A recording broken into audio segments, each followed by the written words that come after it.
love namin para sa kanya. Kasi alam namin na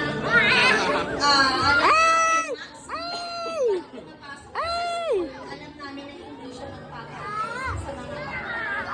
At i-recording na Okay, thank you po Ninang Janine. Okay, picture taking lang po. Gagawin natin ang sila. Okay, palakpakan po natin si Tita Janine Paula. Ayan. Ayan.